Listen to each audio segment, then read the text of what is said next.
Donald J. Trump has been inaugurated as the 47th President of the United States. Whilst much of the world has been recalibrating since his electoral victory back in November, he comes to power with the US facing significant challenges. US credibility, America's global order, America's tech lead, and national unity are all facing major ruptures, and the American people have turned to the former reality TV star to make America great again. Here to help us make sense of this all is geopolitical founder Adnan Khan. Before we meet Adnan, I just want to remind everyone you can find us on all major social media platforms where you can subscribe and you'll never miss a thing. How are you doing, Adnan? I'm good, Yusuf. I'm good. How are you? I'm good. I'm good. I think this is quite exciting for us because it's our first video podcast. Big things happening at Geopolity.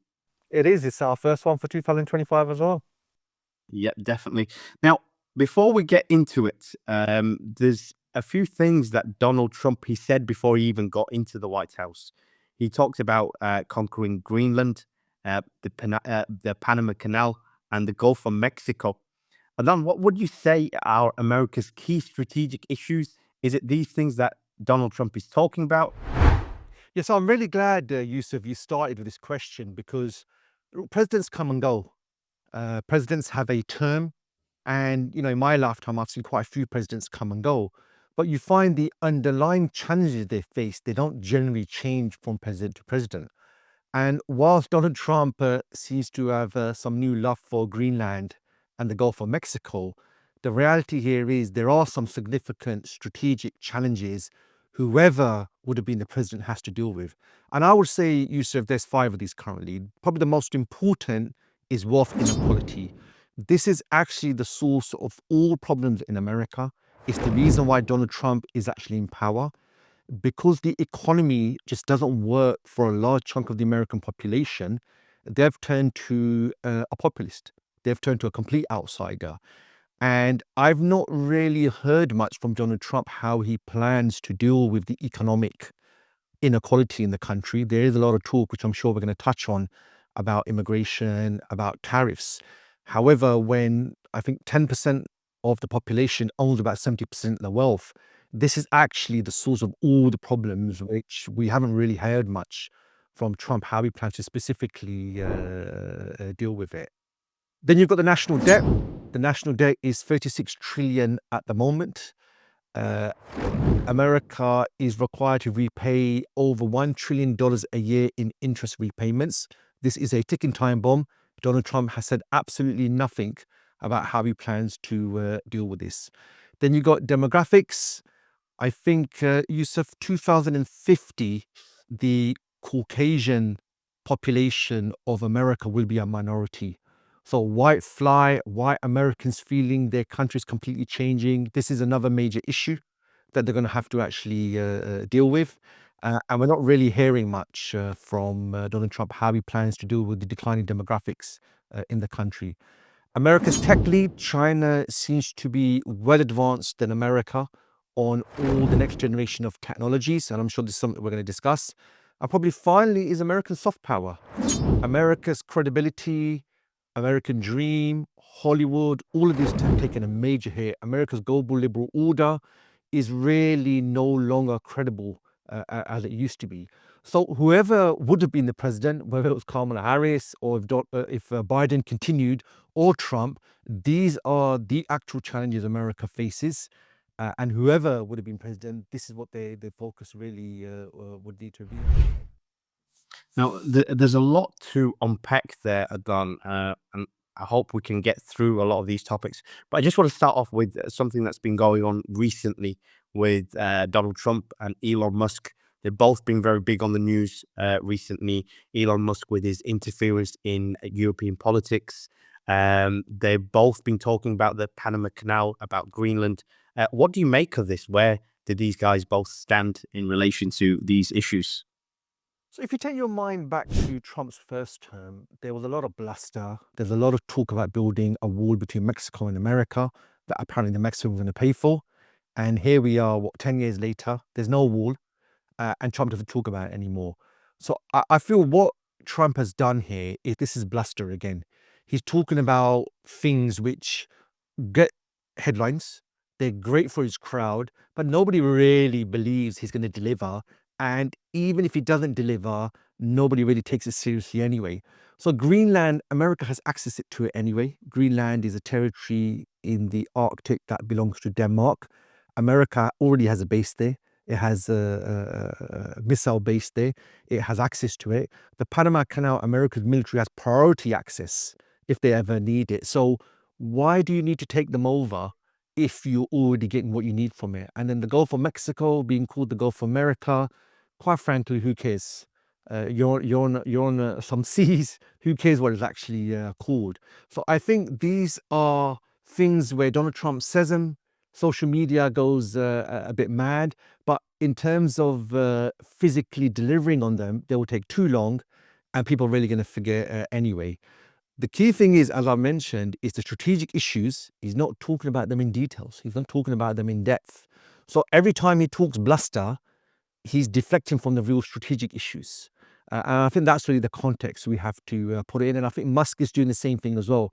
Obviously, Elon Musk, now that he's in the cabinet, he's an oligarch. He's got some views on politics as well. But he seems to be a bit pro-right wing. He seems to support Tommy Robinson, who has who has virtually no support in the UK. He's supporting the neo-Nazi party, the AfD in Germany. So again, all of this is talk, really. Great for the media, great for pundits. In practice, it doesn't really deal with any of the key issues going on. One of the things that I wanted to discuss with you, Adnan, was Trump's choice in cabinet ministers. What do you make of them? So it's quite interesting, Yusuf.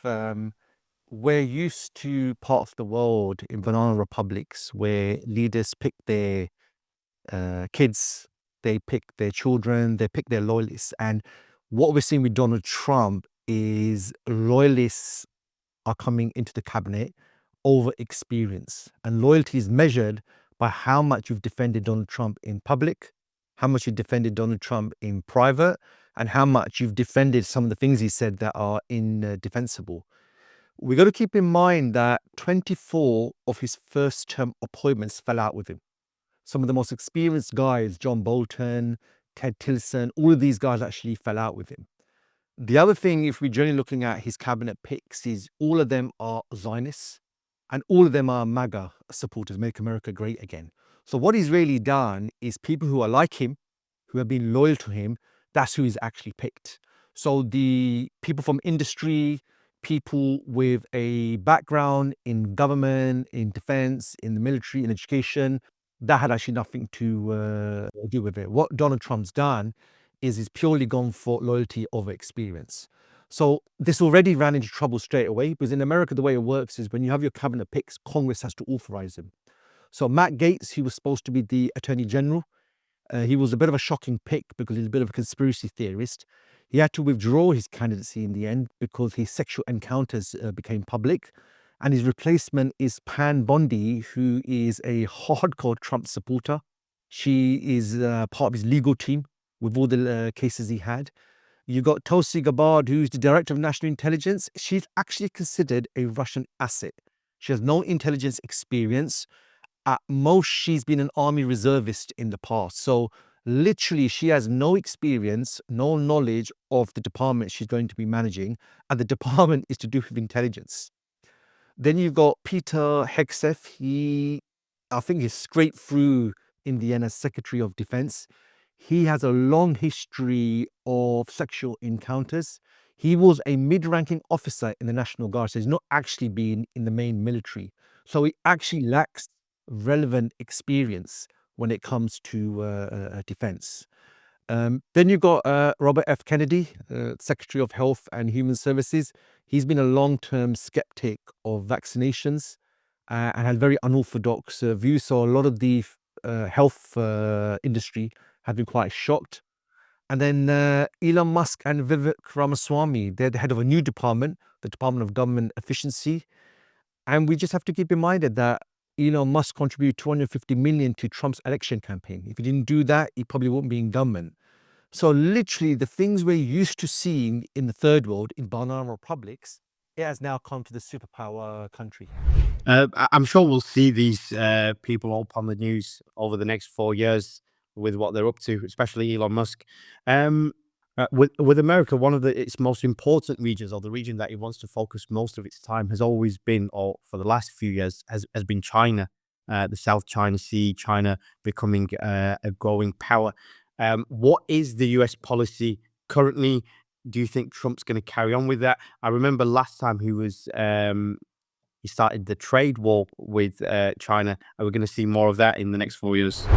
So, whoever's the president, America has designated China as a peer competitor. China is a country that has grown significantly. It's growing militarily, it's grown economically. So it poses a threat to the American order, to how America believes how the world should be. So whoever would have been president would have designated China as the number one priority. Where the presidents differ then is how they specifically deal with it. So successive administrations, really going back to the George W. Bush era, they have been quite consistent when it comes to China, that China is a competitor and we have to confront her. So what we've seen with Biden and Obama before him is they prioritize alliance building in the Southeast Asia region to create a containment line around China. And what we've seen since Trump came in is he was more focused on getting immediate, tangible results. So sanctions, tariffs, that's the line he went with. So it's likely Trump, he will be harsh with regional allies, South Korea, Japan, Australia, because he wants them to take more of the burden of defense in that particular region. Trump has, in his election campaign, emphasized that he wants to decouple America from China, or he wants to reduce the economic links between both countries. On the other hand, what we're seeing is Trump started the economic war and Biden expanded the trade war, and that is probably going to continue. I think already some goods are supposed to have 100% tariffs when Trump comes into power. So America will continue with its confrontational policy with China. I think it'll be interesting to see how China actually responds to this. And it will be interesting to see how aggressive Trump actually gets, because he's not really interested in anything long term that he could actually deal with China. He wants immediate results. One thing that you mentioned with his relationship with America's allies, he seems very confrontational even towards them. So, like, forcing them to pay towards the NATO budget, telling them to increase it. I remember from last time he was very confrontational with Germany and Angela Merkel. Um, what's your view on that? Are we going to see more of this? Is he going to bully his allies the way he bullies his enemies? Yes, that's Trump's way of ruling. His ruling is forget alliances, forget long term relationships. He's a very transactional driven leader. So he doesn't have a problem talking or negotiating with Putin or Xi or the North Korean leader as long as the deal's right. And he uses the same principle with long term allies of America as well. So you're right, Angela Merkel, he bullied the Canadian leader. He actually bullied quite severely the Japanese leader, the South Korean leader at the time. So this is his way of actually doing it. Now, whether that's good for America is a different discussion. Does that create the right image? Is that really what America should be doing? Well, absolutely not. People in America have so many question marks over the future of America. They need a leader that has principles. They need a leader that actually creates a good image about America. So yeah, he will definitely continue with that. That's his way of doing politics.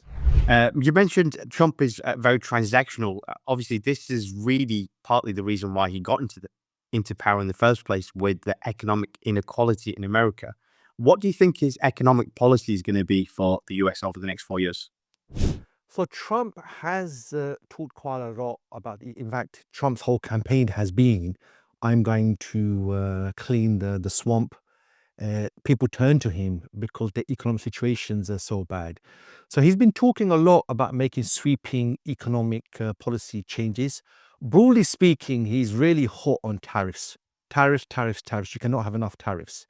He's talking about 100% tariffs, even more than 100%. And so tariffs is a tax US importers pay on goods they import. For how exactly this deals with China, remains to be seen because it's not China who pays the tax, it's the American importer that actually pays the tax. Then Trump's been talking a lot about cutting taxes, about deregulation, and cracking down on immigration. Somehow immigration is going to fix the American economy. So really, Trump's economic policy is all geared around the complete opposite to what America's been advocating for so long. It's about protectionism, it's about tariffs, it's about sanctions, it's about restrictions, it's about economic nationalism, the complete opposite to free trade, free markets, globalization, all of these sort of things. And Trump made this clear in the first term. He doesn't really believe in globalization. He believes more in nationalism and national interests. And that's what he's going to continue with. Whether that even solves America's economic issues, it remains questionable.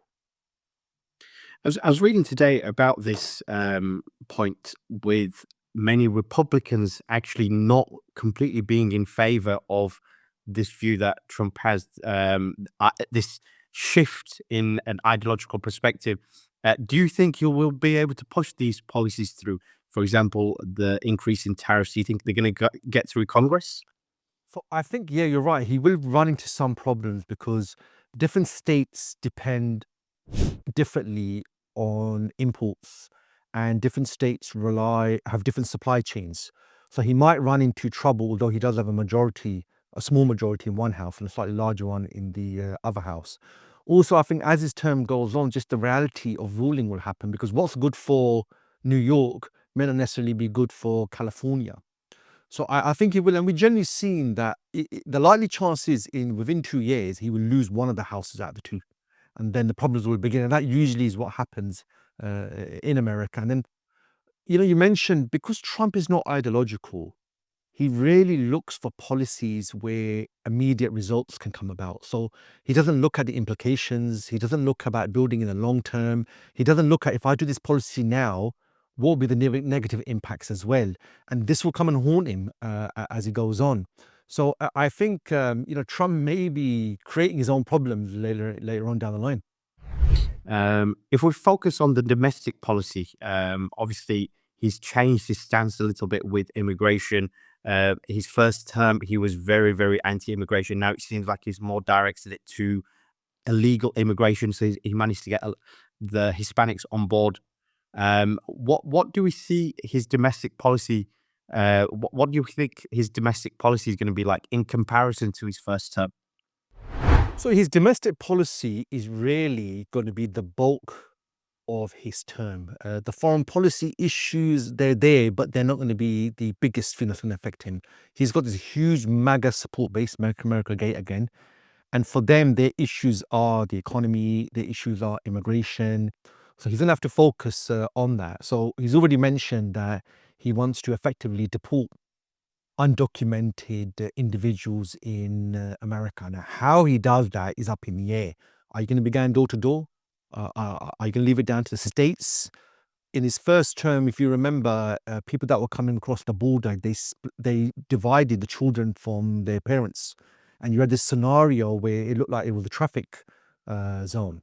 So we'll have to wait and see how he does it. But he seems to be quite hard on this. That in fact, the solution to most of America's problems are dealing with undocumented individuals. Then you've got the Rust Belt area. These are the areas that have deindustrialized over the years because trade, manufacturing has moved over to China and other countries. He hasn't actually given a detailed plan how he's going to bring that back, but a lot of Trump's supporters are from the Rust Belt area. So these are areas where industries declined, where there is no manufacturing, where cheaper manufacturing is coming in from Mexico and China. And this is, again, something he talks about a lot, but he hasn't really presented a detailed policy on this. Then you've got all these woke issues. Trump's been very clear: a woman's a woman, a man's a man. All this LGBTQ, his support base is dead against these sort of things, and he's been very clear that he wants to reverse a lot of the woke laws in the army and in the country. He wants to actually reverse them. The final thing, which is probably the most critical, is Trump's transition plan was written by the Heritage Foundation, probably more on the most right-wing think tanks in America. And what they come up with was Project 2025. This is a project really to alter the balance within America. So you've got the federal government, then you've got the states, and a lot of implementation isn't done by the White House or the government. it's done by the broader civil service, it's done by the different departments, and it's done at state level. What this plan is they want to take away powers from the states and bring it completely to the White House. So what happens is the White House comes up with a policy. Everyone else's job is purely to implement. They're only involved in implementation. They're not involved in anything else. Now, this is going to create a few issues because this is going to bump up against the deep state. It's going to bump up against the military industrial complex. And this is really an agenda to alter the balance of power within the US. And this is something definitely we're going to be watching at the geopolitics. And there's a whole grand plan to do this. He's already picked his cabinet who supports this. So that's definitely going to be something to watch. So Trump has quite a big domestic program. Despite all the foreign policy issues, he's actually got a significant domestic program, and it remains to be seen how much of it he can achieve. It seems like there's certain things that have already been attributed to Trump as a success. So the recent ceasefire in Gaza, um, a lot of people are attributing it to Trump and not Biden because Biden's had 15 months to sort it out and he's not got anywhere. Trump's about to come in and straight away there's a ceasefire in place. Are we seeing a shift in American foreign policy in the region with Trump coming in? Or was it just Biden trying to get one last win before he's out? So you're absolutely right. How is it for 15 months, 13 months to 15 months, Biden has proposed a ceasefire plan. Netanyahu's been dragging his feet, and then all of a sudden, Trump's Middle East envoy, Witkoff, he goes and literally humiliates Netanyahu that this is a ceasefire plan and you need to implement it. And we've seen it. They've been doing it over Saturday, Sunday, when the ceasefire actually began. So what happened is from November when Trump won the election, he had some of his cabinet already chosen. So they've been working on some policy areas with the Biden administration. We've got to keep in mind, so Biden, as we saw during the election campaign, he's mentally not there anymore. So really, Trump's come in, or his picks have come in, and they've already been working with it. So let's see. I think the ceasefire is a ceasefire. It's a temporary stop, halting of a massacre. It doesn't deal with the underlying issues of occupation, of slaughter, of genocide, of a nation state. So let's see where it goes. But it does beg the question, everything America's done over the last week, why could they not have done that 15 months ago? Why could they not have come down hard on Netanyahu? Which shows you actually that the problem was always Netanyahu. The problem was never Hamas agreeing to terms. It was actually Israel all along. The fact that they've agreed to it now and they've been blaming on Hamas all this time, why did you agree to it now? Because it's the same terms that Biden proposed back in May, I think it was. So let's see how it goes. But Trump likes to take credit. He likes to work like this, very short term. I mean, it's very likely we have a 45-day ceasefire in Palestine. There's supposed to be another 2 stages.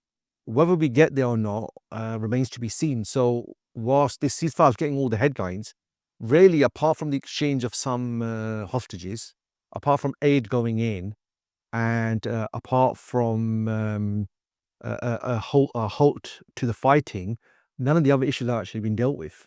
So Trump, he loses attention pretty quickly. He likes to get the headline. He's done something. And we saw this when he went to North Korea during his first term. He went there and nothing came off it in the end. He went there, they made an agreement to talk more. He didn't go again and nothing came off it. So, let's watch this space. Another war that Trump said he would end in 24 hours is the Russia-Ukraine war. Obviously, that's going into its 3rd year now, I think. What do you think US policy is going to be on that? Do you think he's going to stop it in 24 hours? So they've already backtracked on that now. Now they're saying it's going to take longer. So surprise, surprise. This is even before Trump's taken even before the inauguration. Again, actually his team said that was just bluster for the election. They've actually admitted it. I think the important thing here is, Yusuf, that firstly, America and Russia have always been competing in Eurasia. That is the fundamental difference between them. Russia is in Eurasia. It's been a Eurasian power in the past, and it wants to dominate Eurasia. It believes it has a right to be the dominant power in Eurasia. For America, its competitor will arise in Eurasia, And if one power dominates Eurasia, it then has the resources now to take on America. So whoever the president is, they will always see Russia in this way, despite any short periods of cooperation. So in that context, Yusuf, Ukraine is just one small part of the overall competition between Russia and America. And unfortunately, I don't think the Ukrainian people realize that America has this battle going on across Eurasia with Russia. Ukraine is one small dot in that grand scheme of things. And that's why America was never going to put in full resources for Ukraine to win. What they needed was Ukraine to bog Russia down, which they did. America now have 13,000 sanctions on Russia, which has now been achieved. And now, I think in February, we're coming to 3 years since the war began. Now all the talk is, we've given you money, we've given you arms, you need to now get on with it. And if you can't get on with it, then now it's time to talk peace deal. Now it's time to talk about a ceasefire and bringing this to an end. So even before Trump's come in, the winding down of America's support was already in motion. So Trump's really just continuing with what the existing position is anyway. And the fact that Trump's team rolled back in the 24 hours really shows you that, again, that was just bluster. With Trump, and I'm sure we're going to talk about this a lot over his term, is, what's bluster and what's real, and what does it say and what does it really mean to act upon. But in the issue of Ukraine, apart from 24 hours, really everything is going in the direction where let's wind this down. The competition between the both countries, that's not winding down. That will just move to another part of the world. For the Ukrainians, what they see as victory is very different to what America sees as victory, and they're finding that out now. And I think the Ukrainians are now officially the Kurds of Europe. The Kurds learned the hard way what it means to get in bed with America. Now the Ukrainians are learning that. Final question for you, Adnan. What do you imagine the political landscape to be like at the next election after a full term of Trump in 2029? So we're going to be close to the 2030s then. So it'll be quite interesting what the world's like. I think what we've got to put into perspective, Yusuf, is Trump coming into power now isn't where America's strong. It's not where America has credibility. In fact, all the talk in America and around the world is of malaise and decline. This is the context Trump is coming to power in. And I feel America is looking more and more like the USSR. In 1985, Gorbachev was picked by the Communist Party to stop the rot and to reform and take the USSR in the correct direction. He came in 1985. Within 6 years, the Soviet Union had collapsed. The Americans have turned to Trump in the hope that he can reverse the decline and stop the rot. The Soviets went into Afghanistan. Gorbachev pulled them out. They still declined and they still collapsed. America has just come out of Afghanistan, and it's the latest. For some reason, empires go into Afghanistan and then they collapse in the end. It happened with the British, happened with the Soviets. Let's see if it happened with the Americans. And the third area where America is looking more and more like the USSR is when the Berlin Wall came down in 1989, everybody expected the Red Army to go in and put down the rebellion. It didn't. And that showed to everyone the Soviets are, they're a done force. They're done. They're finished. And we saw after 1989, one by one, all the different republics left, and then the Soviet Union collapsed. America had undermined the global liberal order that has been promoted for such a long time. Just 2 weeks ago, Congress passed a law that they're going to sanction the ICC. They're sanctioning a court, not an individual, a court. Now, this is what cartels do. This is what the mafia does. So the global liberal order has been completely undermined by America itself. So I actually feel America is looking more and more like the USSR. And actually, what you need currently is an ideological person, a principled person in the White House. Someone who shows the world America stands for something, we believe in it, and we stick to it, and it brings the rest of the world to it. This is what they did after World War II with the whole capitalist system, capitalist bloc during the Cold War. The guy they've got in the White House, he's the complete opposite. He believes in transactional relationships. He doesn't believe in alliances. He believes they can make a deal even with America's enemies. So 2029, 30, I think, Yusuf, things will be far worse than they are even today. Thank you for your time today, Adnan, and thank you guys for listening, for tuning into our first video podcast. As always, you can find many more articles, comprehensive insights, and deep dives on our website. That's www.thegeopolity.com. Thank you for listening.